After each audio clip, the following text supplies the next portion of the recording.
कुरान क्या बोलता? कुल अल्लाहु अहद, अल्लाहु समद, अल्लाहु अहद, ईश्वर एक ही.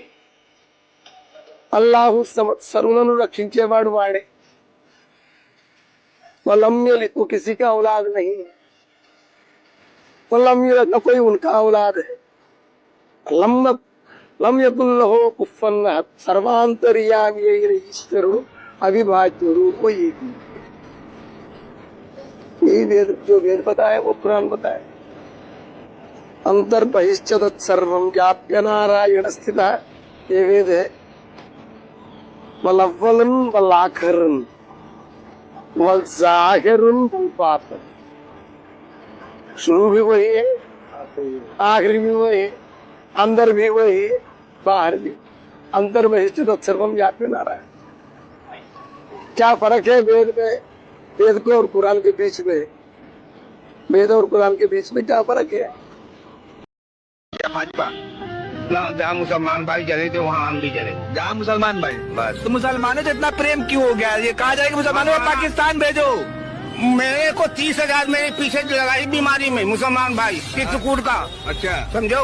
उसकी बड़ी होटल अपनी गाड़ी से लेके इलाहाबाद मुझे ले गए, 30,000 रुपया लगाया मेरे पीछे. तो मैं उसका साथ दूंगा कि दूसरे का दूंगा? तो कहा जाता है मुसलमान तो जिहादी होते हैं. अरे हो जो कुछ सब नहीं होते ना. जो समझदार होता है वो कभी नहीं होता ना. मुसलमानों को पाकिस्तान भेजो. भेजो. आप क्या कहेंगे जो कहते हैं मुसलमानों को पाकिस्तान भेजो? क्यों कहीं भेज दे, अपना यहाँ बसर करे, अपने करे. हमें क्या लेना देना कि ये खा रहे वो खा रहे, खाने दो, अपना रहने दो. गंगा किनारे लगे मेले में आने से रोकते हो, लेकिन मुसलमान संकट के समय तुम्हें मस्जिदों में भी पनाह देने से नहीं हिचकते. सिर्फ मस्जिद ही नहीं, हिंदू पर्यटकों को बर्फबारी से बचाने के लिए, बर्फीले तूफान से उनकी जान को बचाने के लिए आम कश्मीरियों ने अपने घर के दरवाजे तक खोल दिए. ये एक आम कश्मीरी भाई का घर है. बैठने के लिए घर में जगह भले ही कम हो, लेकिन इतना बड़ा दिल दिखाकर ही इन लोगों ने हिंदू भाई बहनों का दिल जीत लिया. प्रज्ञा मिश्रा का ये वीडियो सारे नफरती बाबाओं तक जरूर पहुंचाइएगा. हिंदुओं को मुसलमानों के खिलाफ भड़काने वाले सारे नेताओं तक पहुंचाइएगा और उनसे पूछिएगा कि आपने तो कश्मीरी मुसलमानों को पत्थरबाज दिखाया था, मस्जिदों में आतंकी पलते हैं, हमको ये बताया था. वो पूरा सच था या ये पूरा सच है? आज की यह खबर देखने का अगर समय आपके पास नहीं है तो कोई बात नहीं, वीडियो को सेव कर लीजिएगा, बाद में देखिएगा. लेकिन जब भी देखिएगा प्लीज पूरा देखिएगा. मेरी गारंटी है कि ये खबर आपके विचारों पर जरूर असर करेगी. हिंदू मुसलमान के जहर से आपको जरूर सेव करेगी, उस असर को जरूर कम करेगी. कश्मीर और कश्मीरी मुसलमान वैसे नहीं है जैसा आज तक हमें बताया और दिखाया गया है. कश्मीरी मुसलमानों ने 1-2 नहीं 2000 हिंदू पर्यटकों को अपने घर और मस्जिदों में जगह दी. 1800 गाड़ियां बर्फबारी में फंसी हुई थी दोस्तों. गांदरबल, सोनमर्ग, गुलमर्ग, पहलगाम. जिन मुसलमानों को कहा गया था कि कुंभ में मत आना, जिन मुसलमानों से कहा गया था कि तुम दुकान तक नहीं लगा सकते, जिन मुसलमानों को विलन बनाने में, दुश्मन बनाने में, देशद्रोही बनाने में भारतीय जनता पार्टी के आईटी सेल के साथ गोदी मीडिया कंधे से कंधा मिलाकर काम करता है, उन मुसलमानों ने अपना दिल भी खोल दिया, अपनी मसाजिद भी खोल दी और अपने मदरसे भी खोल दिए, घर भी खोल दिया. जब रात को भगदड़ हुई, लोगों के पास रुकने की जगह नहीं थी, तो बहादुरगंज के मोहम्मद इरशाद बताते हैं कि उन लोगों ने अपने इलाके की मस्जिदें खोल दी, अपने इलाकों के दरगाह खोल दी, ताकि लोग रात को वहां पर सो सकें. बाद में भंडारे किए गए, जिनमें इलाहाबाद यानी कि जिसका नाम अब प्रयागराज कर दिया गया है, प्रयागराज के जो मेहमान थे, तीर्थयात्री थे, उनके खाने और ठहरने की व्यवस्था की. हर तरह की मदद की इन लोगों ने.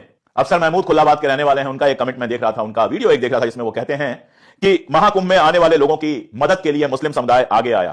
पहले यह ऐलान किया गया था कि मुसलमान कुंभ में ना आए, कुंभ के मेले में ना आए, माघी अमावस्या के मेले में ना आए, और तकदीर देखिए कि मेला खुद उठ के मुसलमानों के घर आ गया.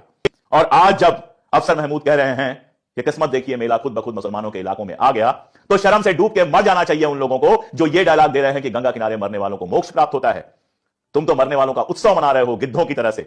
और एक ये मुसलमान हैं जो कुंभ के तीर्थयात्रियों को राहत पहुंचाने की कोशिश कर रहे हैं, उनको रात के सोने का इंतजाम कर रहे हैं, खाने का इंतजाम कर रहे हैं, जो बीमार हैं उनके इलाज का इंतजाम कर रहे हैं. यही तो है हमारा हिंदुस्तान, यही तो मोहब्बत है हिंदुस्तान की, जो हिंदुस्तान को सारी दुनिया के मुल्कों से अलग करती है. ईद होती है तो हिंदू भी खुश हो लेता है, होली होती है तो मुसलमान भी खुश हो लेता है, कुंभ लगता है तो मुसलमान भी जाके डुबकी लगा लेता है, भले वो धर्म को नहीं मानता है लेकिन गंगा को मानता है और मोहब्बत को मानता है. गंगा जमुनी तहजीब कही गई हमारे यहाँ.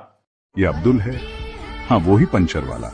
इसे आप कितना भी सताए, जुल्म करे, जलील करे, ठुतकारे, लेकिन ये नहीं मानेगा इसका मकसद है, हाँ वो ही मकसद। देखो इसने कैसे बेचारे गरीब और मासूम लोगों को लाइन में खड़ा कर रखा है और जबरदस्ती खिला रहा है।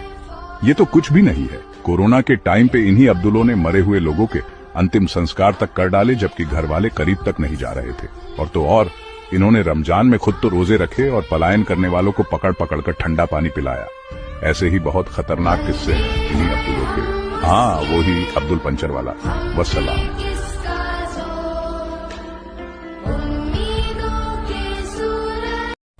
दोस्तों साथियों हम चले दे चले अपना दिल अपनी जान, ताकि जीता रहे अपना हिंदुस्तान। हम जिए हम मरे इस वतन के लिए, इस चमन के लिए, ताकि खिलते रहे गुल हमेशा यहाँ। दोस्तों साथियों